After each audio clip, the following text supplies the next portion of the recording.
মুখ্যমন্ত্রীর পোর্টালে দেখানো হচ্ছে কাজ শেষ, অথচ বাস্তবে ভাঁড়ে মা ভবানী। কোনো কাজই হয়নি। প্রতিবার বর্ষা আসলেই নোংরা জলে ভরে যায় এলাকা। স্কুল পড়ুয়া থেকে নিত্যযাত্রী প্রত্যেকেরই ভোগান্তি ওঠে চরমে। অভিযোগ, স্থানীয় নেতা থেকে শুরু করে পুরো কর্তৃপক্ষ প্রত্যেককে জানালেও মেলেনি সমস্যার সমাধান। বাধ্য হয়ে এক প্রকার মুখ্যমন্ত্রীর দপ্তরেও জানান বাসিন্দারা, কিন্তু সেখানেও গলদ।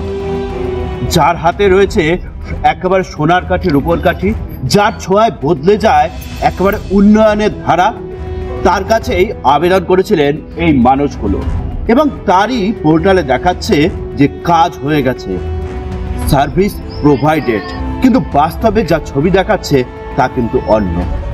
একেবারেই এক কোদাল মাটি পর্যন্ত পড়েনি এই এলাকায় এবং দেখাচ্ছে সেটা সার্ভিস প্রোভাইডেড এবং বেনিফিটেড দেখাচ্ছে। মানে কোথায় দেখাচ্ছে সেটা? এই ড্রেনটা নাকি হয়ে গেছে। মানে সেটা কিসে দেখতে পাচ্ছে? আমরা সরাসরি মুখ্যমন্ত্রী সিএমআরও গ্রিভেন্স পোর্টালে আমরা দেখতে পাচ্ছি, ওখানে মোবাইল নাম্বার দিয়ে ট্র্যাক করা যায়, সেখানে দেখতে পাচ্ছি যে কাজটা হয়ে গেছে। বাসিন্দাদের অভিযোগ, সরকারি পোর্টালে কাজ শেষ বলে দাবি করা হলেও এখনো এক কোদাল মাটি পর্যন্ত পড়েনি এলাকায়। বারবার এসে শুধু আমাদের এইরকম প্রতিশ্রুতি দিয়ে যায়, হবে, হচ্ছে, মাপে, কিন্তু বাস্তবে কিছুই হয় না, শুধু প্রতিশ্রুতি আর এই ভাওতা, এটাই আমাদের কপালে। তো শেষ পর্যন্ত যে আমরা কি করব বুঝতে পারতেছি না। আর এদিকে আমরা আবার পোর্টালে দেখতে পাচ্ছি ড্রেন হয়ে গেছে। তার স্বার্থে কেন এই ভাওতা দেওয়া হচ্ছে বুঝতে পারতেছি না। যে এটা ড্রেনের জন্য মেপে যাচ্ছি, ওই মাপা পর্যন্ত ওই আশ্বাস, তাছাড়া কোনো রকম এক কোদাল মাটিও কোথাও খুঁড়তে দেখিনি। কিন্তু বর্ষায় এমন পরিস্থিতি, বর্ষায় আমরা ঘর থেকে বের হতে পারি না।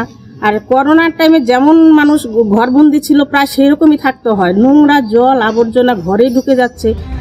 এ নিয়ে শাসক দলের সাফাই, ডান পাশে ড্রেনের জলটা ফেলানোর জন্য যে হাইড্রেনটার সাথে সংযোগ করার জন্য যে ড্রেন প্রয়োজন আছে, সেটা এখনও আমরা করে তুলতে পারিনি। দ্রুততার সঙ্গে সেই বিষয়টা আমরা দেখছি এবং যে পোর্টালের কথা বলা হচ্ছে, সেই পোর্টালটা অবশ্যই আমাদের যে এক্সিকিউটিভ সাহেব সেই বিষয়টা দেখে, ধূপগুড়ি পৌরসভার এক্সিকিউটিভ সাহেবের সঙ্গে অবশ্যই কালকে আমি এই বিষয়টা কথা বলবো।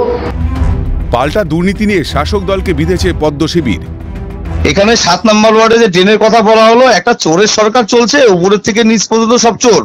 তো মুখ্যমন্ত্রী কি ঘোষণা করলো আর এখানকার নেতারা কি ঘোষণা করলো, পৌরসভা কি ঘোষণা করলো, এই ঘোষণাই এদের সার। কারণ সার্বিকভাবে কোনো কাজ তৃণমূল কংগ্রেস করে না। স্বয়ং মুখ্যমন্ত্রীকে জানিয়েও যদি এই পরিস্থিতি হয়, তবে সাধারণ মানুষ কোথায় যাবে? জনতার কথা আর ভাবছে কজন? সেই প্রশ্নটাই উঠছে। এই পরিস্থিতিতে দাঁড়িয়ে ধূপগুড়ির এই বাসিন্দারা দিশেহারা, কার কাছে যাবে তারা এই অবস্থায়? জলপাইগুড়ি ধূপগুড়ি থেকে ছিলাম দেব, ক্যালকাটা নিউজ।